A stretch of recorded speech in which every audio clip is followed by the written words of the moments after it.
Do you like manga? Good. Are you running out of shit to read? Good. Because I am currently working on a big ass fucking video and I don't have too much time this week. So I thought we would do something a little bit different. So in this little quickie, I will recommend you a few manga I enjoy that you might have missed. Let's go!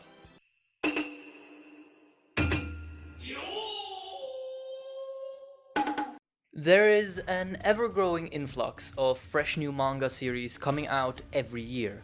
Some get cancelled rather quickly, some stick around and become pretty successful, others explode into internationally known hits. But what is especially exciting is following a new series as it's just starting out, before it's clear what exactly its fate will be. This is how I've been feeling in regards to Tokyo Shinobi Squad, a newcomer to Weekly Shonen Jump with only 5 chapters out as of this video. TSS follows the story of Jin, a shinobi living in a futuristic version of Tokyo. In this future, globalization has reached a point where traveling from country to country has become easier than ever. However, the constant shifts of large groups of people have led to high demands and strains not just on infrastructures but on governments in general, with crime rising to levels at which many official organs just can't deal with it anymore. In response to this, Japan began employing mercenary groups calling themselves shinobi, a mix of Naruto-esque ninjas, jutsu included, and Blade Runner cops. Jin is the leader of such a group and uses his electricity-based Ninpo powers to fulfill his missions, and on the way, look for a certain sacred Ninpo scroll for yet unclear reasons. What really excites me about this little series is its insane potential.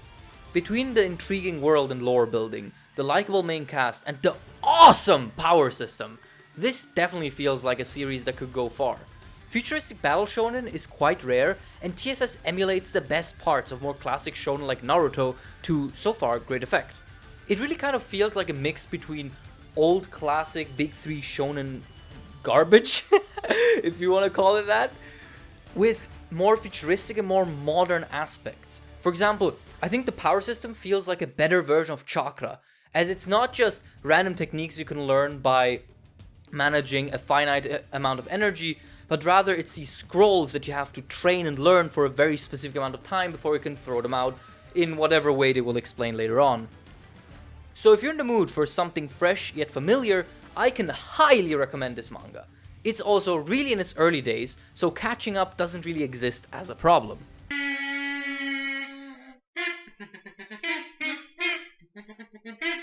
If you have ever peeked into my Twitter, you might know quite a lot of shit about me. I have long hair, I watch anime dubbed, I have a crush on King Crimson, you know, the usual stuff. One thing though that you might have known or not known is that I am not the biggest fan of sports manga. I already don't really watch sports in real life outside of martial arts, so the idea to sit down and read stories about basketball and volleyball just doesn't appeal to me much. I have, however, been trying to get into it slowly, because everyone keeps recommending me Haikyuu, and honestly it looks really cool and I do want to get into it, but sports series have never been my thing, so I've been trying to ease myself into them, and one of the best possibilities for that has been Rikudou. If you know me, there are 2 ways to get me interested in a show: superpowers and psychology. And Rikudou features no superpowers whatsoever, so you can guess where this is going. Rikudou is the story of Riku, a young orphaned boy who, to put it lightly, goes through some pretty harrowing shit. The traumas that result from it cause him quite a few difficulties while growing up, but he finds a way to project and work through that trauma by using a hobby: boxing. Riku utilizes his passion and talent for boxing both as a purpose and as therapy. The fights he engages in are not about the moves and techniques of the fighters and more about their lives, stories, and motivations, with Riku often being pitted against individuals who are, like him, broken and trying to carve out a place where they belong. The series is laid out as a sort of gauntlet of Riku trying to fight his way up to the top and in the process learn more about himself and how to deal with his feelings, and I think that's a really interesting approach to take with a series like this. When it comes to sports, using the sport to characterize the main character and give him a purpose through that sport is probably the best way to get me interested. This is a seinen as opposed to shonen though, so it's aimed at an older audience, meaning it's quite a bit more graphic than what I might usually talk about on this channel. But if that's okay with you and you want to try out the sports manga, I can highly recommend this. Or, don't be a little bitch like me and just read Haikyuu, I guess.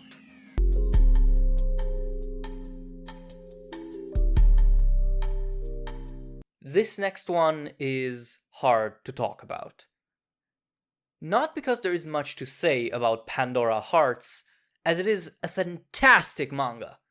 No, rather, it's incredibly hard to talk about because this is undoubtedly a story you need to experience blind.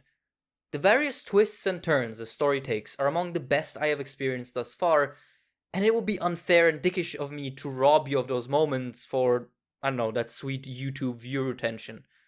So, to avoid that, here's a very general overview. I'm sorry, but I don't want to spoil you. Pandora Hearts is a fantasy manga that takes heavy inspiration from the classic novel Alice in Wonderland. It's the only completed work in this list, and takes the reader through a mind-blowing, beautifully illustrated acid trip of a story that...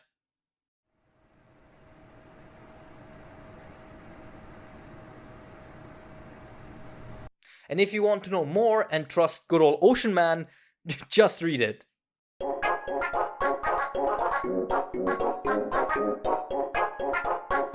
Before we go, however, I have a little extra recommendation. I'm kinda cheating here because this is not a manga, but a web manga. The difference between manga and web manga is that web manga is often published onto an open online platform free of editors, committees, or staff boards. This means that web manga, as opposed to their magazine counterparts, are often a lot more free in what they want to do and how they want to do it. There's a lot fewer restrictions because there's fewer levels of testing and approval the manga has to go through. And such is the case with my final recommendation, a web manga called...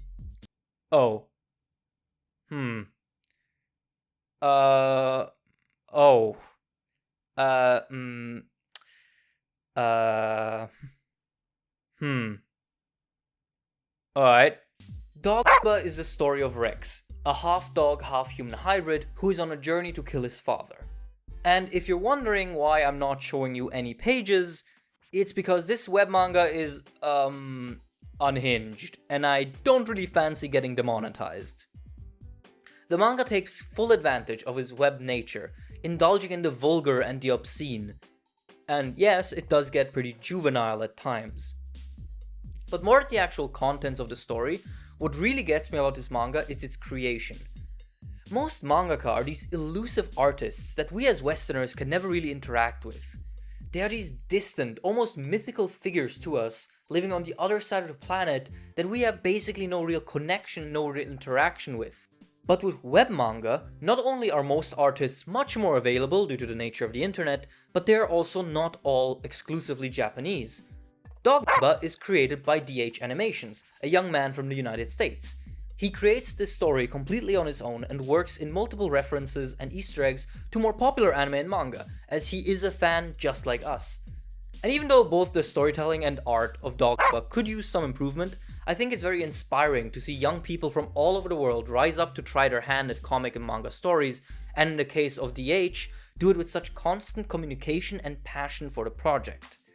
He is readily available on Twitter, you can add him, you can ask him about new chapters, and it's just a way different experience than trying to read a Weekly Shonen Jump manga, because here the author actually exists for us Westerners.